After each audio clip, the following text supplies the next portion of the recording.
Hola a todos, mi nombre es Valeria Bárbara Hernández. Hoy les voy a hablar sobre algunos conceptos fundamentales en radioprotección, específicamente las magnitudes dosimétricas y cómo se relacionan con los efectos biológicos de la radiación. La idea es entender no solo cuánto de la radiación se absorbe en el cuerpo, sino también cómo esa cantidad puede afectar de manera diferente a nuestros órganos dependiendo del tipo de radiación y del tejido expuesto. Una de las preguntas que escogí fue la número uno, que es defina y explique los siguientes magnitudes, que es la dosis absorbida, dosis equivalente y dosis efectiva. Bueno, empecemos con la dosis absorbida. Está representada con la letra D. Esta magnitud nos dice cuánta energía de la radiación ionizante se deposita en un tejido o material por unidad de masa. Su unidad de medida es el Gray, que equivale a un joule por kilogramo, es decir, mide la energía realmente absorbida por el cuerpo o una parte de él. Pero ojo, esta dosis no diferencia si la radiación es más o menos dañina o si el tejido es más o menos sensible. Solo nos dice la cantidad de energía absorbida. Por ejemplo, si tanto la piel como los pulmones absorben un Gray, eso no significa que el daño sea igual, porque la sensibilidad del tejido y el tipo de radiación son distintos. Ahora pasemos a la dosis equivalente. Está representada con la letra H. Aquí ya no solo importa cuánta radiación absorbemos, sino qué tipo de radiación es. Para calcularla usamos la fórmula H igual D por WR, donde WR es el factor de ponderación de la radiación. Esto indica cuánto daño o cuánto dañina es biológicamente cada tipo de radiación. Por ejemplo, los rayos X y gamma tienen un WR de 1, los protones de 2 y las partículas alfas que son más destructivas tienen un WR de 20. Esto quiere decir que una misma dosis absorbida de un Gray no solo causa el mismo daño, sino que previene de rayos X o de partículas alfa. Con las partículas alfa el daño puede ser hasta 20 veces mayor. Por último, tenemos la dosis efectiva. Está representada con la letra E. Esta es la que mejor refleja el riesgo total para la salud, porque tiene en cuenta que órganos fueron irradiados y qué tan sensibles son a la radiación. Eh, WT es el factor de ponderación de tejido. Esto significa que no todos los órganos tienen la misma importancia al evaluar el riesgo. Por ejemplo, las gónadas tienen un WT de 0.20 porque estas afectan la reproducción y el material genético. La médula ósea, eh, pulmones y estómago de 0.12, mientras que la piel tiene un valor mucho menor de 0.1. En resumen, la dosis efectiva nos da una idea pues, del riesgo total para la persona, considerando tanto el tipo de radiación como los órganos más afectados. Eh, bueno, aquí en un puntico del número uno dice que haga un listado de los factores de ponderación de la radiación y del tejido e identifique su relación con dosis efectiva y equivalente. Bueno, aquí en este cuadro nos muestra cómo cada tipo de radiación tiene un valor distinto de ponderación. Por ejemplo, el rayos X, gamma y partícula beta tienen un WR de 1, protones tienen un WR 2, neutrones tienen WR, que estas varían entre 1 y 20, dependiendo de su energía. Las partículas alfa tienen un WR 20 y iones pesados entre 10 y 20. Esto nos indica qué tipo de radiación produce más daño biológico a igual de dosis absorbidas. En el siguiente cuadro tenemos los factores de ponderación de tejidos. Aquí tenemos los valores que se aplican a distintos órganos según su sensibilidad. En las gónadas tenemos el 0.20, que son los tejidos más vulnerables, la médula ósea, pulmón y estómago, el 0.12, que también tiene alta sensibilidad, Hígado y tiroides tienen el 0,05 que tienen sensibilidad media y como todos sabemos que la piel, eh, este cuenta con un valor de 0,1 que es la baja sensibilidad. Estos valores se usan para calcular la dosis efectiva total y estimar el riesgo global para el cuerpo. En el punto 2, que escogí dice, para un mismo valor de dosis absorbida, los daños biológicos son los mismos en función de la radiación incidente, explique su respuesta. Bueno, algo muy importante, aunque dos personas reciban la misma dosis absorbida, el daño biológico no será igual. Esto se debe a tres factores principales. El número uno es el tipo de radiación, que algunas tienen más capacidad de ionizar, como las partículas alfa, que destruyen más tejidos. El número dos es la penetración. Los rayos X y gamma pueden atravesar el cuerpo mientras que las partículas alfa se quedan en la superficie. Y el punto 3, que sería la sensibilidad del tejido. eh, no todos los órganos reaccionan igual. Por ejemplo, la médula ósea y las gónadas son muy sensibles. Así que podemos decir que las dosis absorbidas solo nos da una parte de la historia, mientras que las dosis equivalentes y efectivas nos ayudan a entender realmente qué tan grave puede ser el daño. El último punto, complete la siguiente tabla, que son los efectos biológicos. En este cuadro podemos ver cómo distintos órganos responden a diferentes dosis de radiación. En la piel cuenta con una dosis de 2 a 5 Gray. Aparece eritema o enrojecimiento y con un 5 Gray puede causar alopecia o pérdida del cabello. En el caso de los testículos, más de 4 Gray causa esterilidad permanente, mientras que entre el 0,15 o 4 y 4 Gray puede causar esterilidad temporal. En los ovarios vemos más de 0,6 Gray, también puede reproducir esterilidad permanente y dosis menores causan esterilidad temporal. El cristalino del ojo es muy sensible, con más de 2 Gray que pueden desarrollar cataratas. Y finalmente en la médula ósea, una dosis superior de 0,25 Gray, esta provoca un decremento plaquetario afectando la producción de las células sanguíneas. Como vemos, cada tejido tiene un umbral distinto de daño y esto es clave para establecer límites de seguridad en radiología. En conclusión, eh, entender estas magnitudes como de dosis absorbidas, equivalente y efectiva es fundamental para valorar los riesgos de la radiación ionizante. Esta nos permite determinar no solo cuánta energía recibe el cuerpo, sino también qué tan peligroso puede ser dependiendo del tipo de radiación y órgano afectado.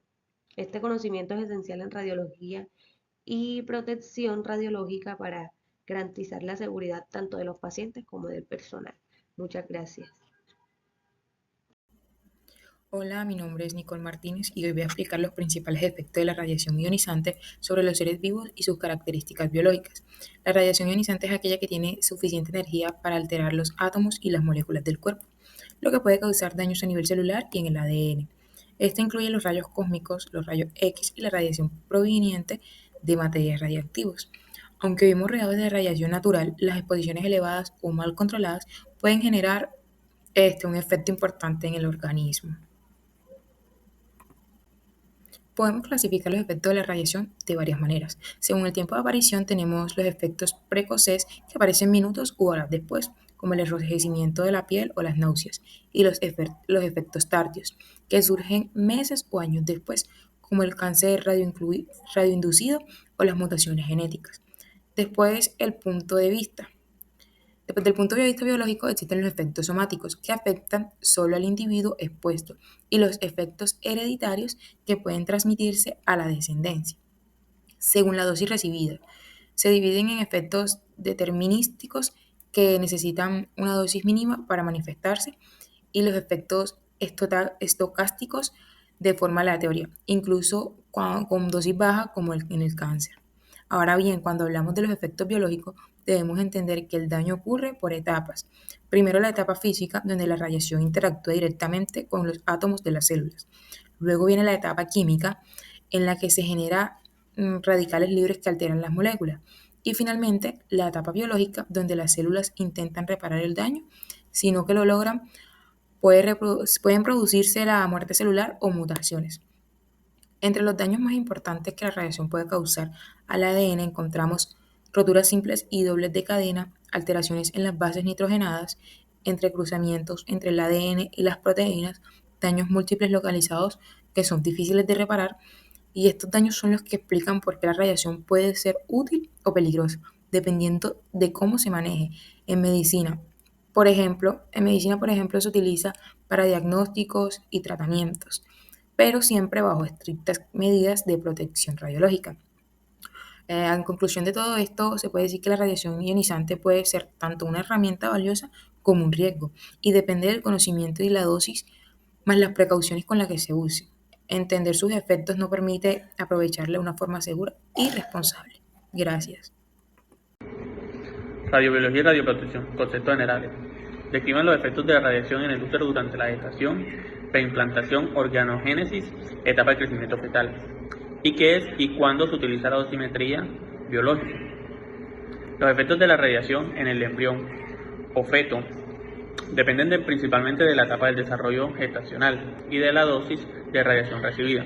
Durante la gestación existen tres etapas sensibles. Está la etapa preimplantación, organogénesis y el crecimiento fetal. La preimplantación.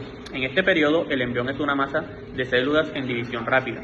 La exposición a la radiación puede producir efectos conocidos como todo o nada.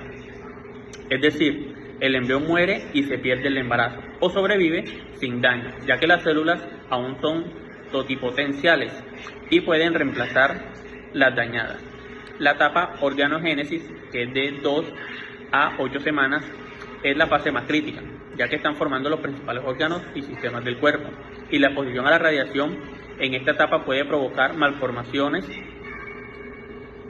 o retrasos del crecimiento intrauterino, o incluso muere el embrionario dependiendo de la dosis. Los órganos más vulnerables son el sistema nervioso central, el corazón y las extremidades.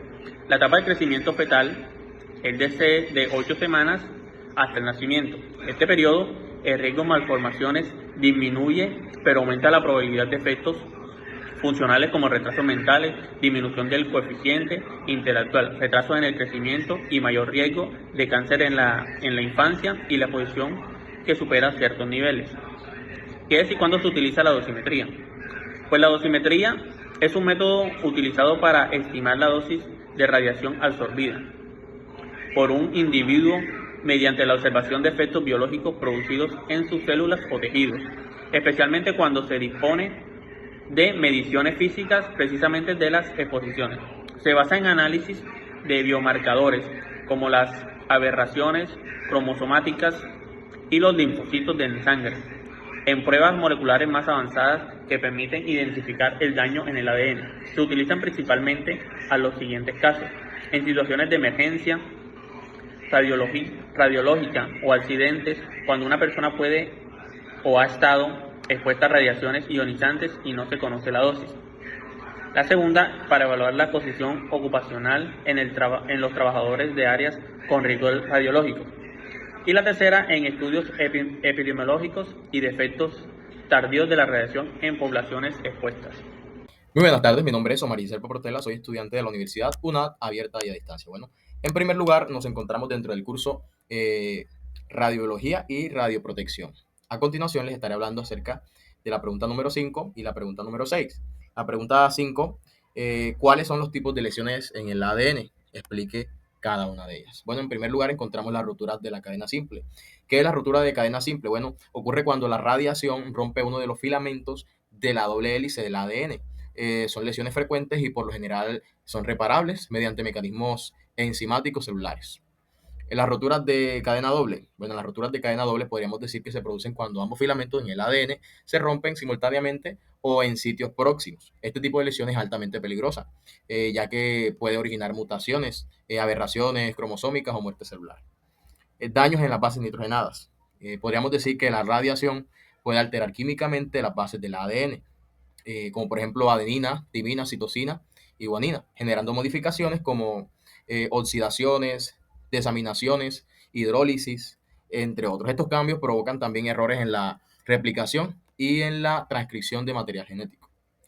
La pérdida o modificación de nucleótidos, que es otro de los tipos de lesiones de ADN.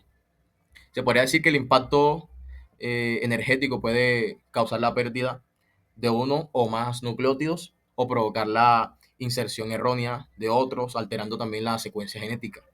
Y por lo tanto, la función de los genes también es afectada. Otro de los tipos, enlaces cruzados, como ustedes lo pueden ver aquí. Bueno, los enlaces cruzados se forman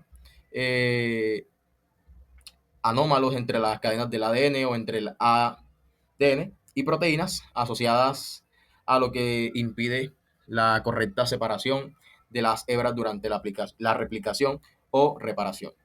Las aberraciones cromosómicas. Bueno, entre las aberraciones cromosómicas podemos decir que esto ocurre cuando los daños en el ADN no se reparan adecuadamente. Pueden acumularse y manifestarse como reordenamientos cromosómicos, de lesiones o translocaciones visibles en los cromosomas.